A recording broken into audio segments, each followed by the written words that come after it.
What's up, you guys? Thank you for tuning in to today's video. So as you can tell by the title, we are playing with a lot of new goodies. I did go ahead and finally pick up the new Makeup Forever HD Skin Foundation in the shade 3Y40. So here she is. Of course, we've seen it. At first, when I picked it up, I was like, ooh, it looks a little bit too yellow. But I do know that sometimes Sephora lighting can be a little, you know. Also, I did grab their powder foundation. This is nothing new, but I did go ahead and grab it for the sake of today's video. And I grabbed the shade Y365. I also went ahead and played with the Huda Beauty liquid matte lipstick in the shade Sugar Boo. And then for the eyes today, we are using the Juvia'splace Culture palette. So this is a new palette of hers. So, of course, I did gear more towards the greens, the orange, and neutral tones. So that is it, you guys. Don't forget to subscribe, give this video a thumbs up, and let me know what you think down below if you are going to be picking up anything that I mentioned. And without further ado, let's go ahead and jump into today's video.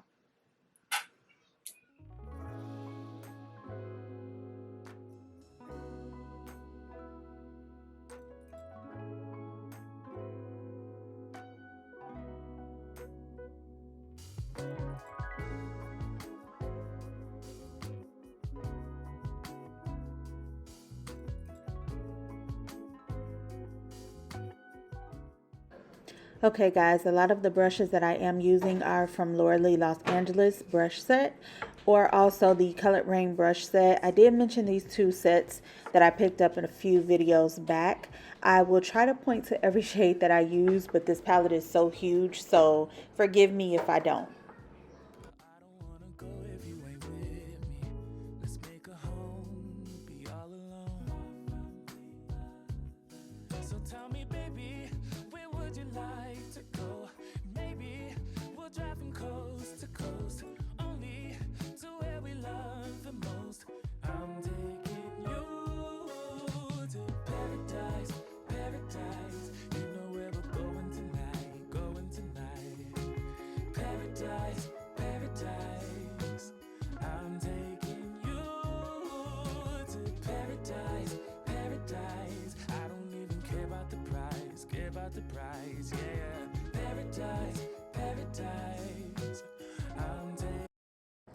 Alright, you guys, I went ahead and used the Pixi Vitamin C Priming Oil.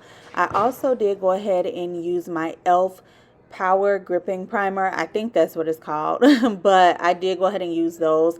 This is my first time not using my Matte Putty Primer in my T-zone, but it's okay. I'm not going anywhere, so I definitely wanted to use the e.l.f. primer, like the new gripping primer, because I haven't used it much, and I definitely wanted to see how that would work with this foundation.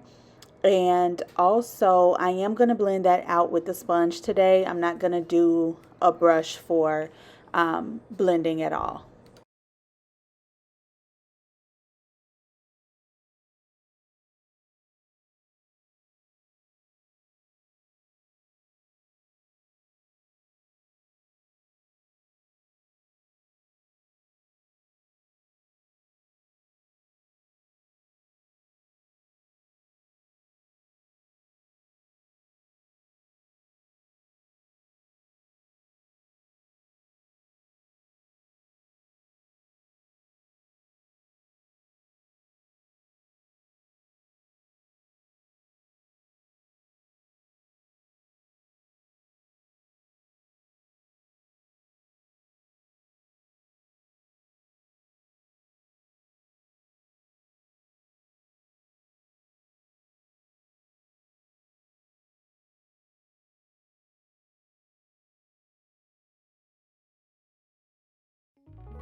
So to blend out the cream bronzer, I am going to use this Real Techniques Expert Face Brush that I did pick up from Ulta.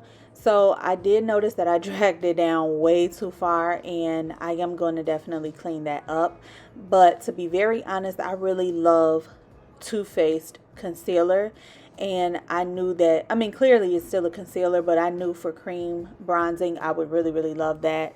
Again, I did see Glam by Gigi using this shade, and we're a little bit closer in skin tone, so I definitely wanted to pick this up, and I definitely like it. This will definitely be one of those cream bronzer shades that will be in rotation for me.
So the Made by Mitchell Blursh was in the shade Mango Daiquiri.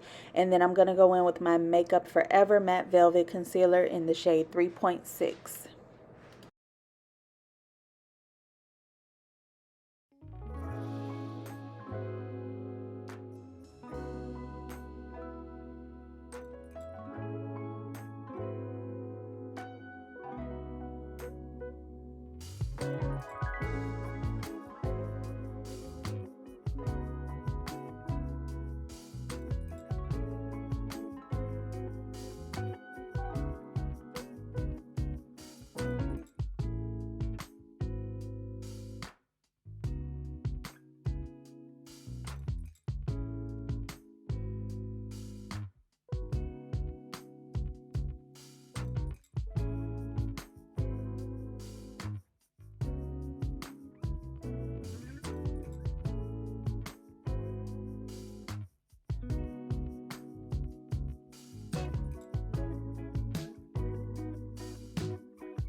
All right, you guys. So again, we're going in with the Makeup Forever Matte Velvet. I think it's Matte Velvet Powder Foundation. I'm taking that on a Joa Beauty. This is like an angled face brush that I found at CVS. So I am liking the way the skin is looking. It's definitely looking very smooth and blurring. I am going to clean up that cream bronzer that I used just to kind of touch it up. I did drag it down a little bit too far, but so far, again, like I said, I'm loving the way everything is turning out on the skin. Everything just looks airbrushed.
All right, you guys, that is it for today's video. As you can tell, probably I'm feeling myself. I love the way everything looks. Highly recommend this foundation, and that is just off of first impressions. It is very beautiful on the skin. This is definitely something that could probably be long wearing and, you know, date night or just a night out in general. So I'm here for it. The palette, everything was just beautiful and performed well. But that is it for today's video, you guys. Thank you so very much for tuning in. Be blessed and stay safe, and I'll see you on my next one. Bye.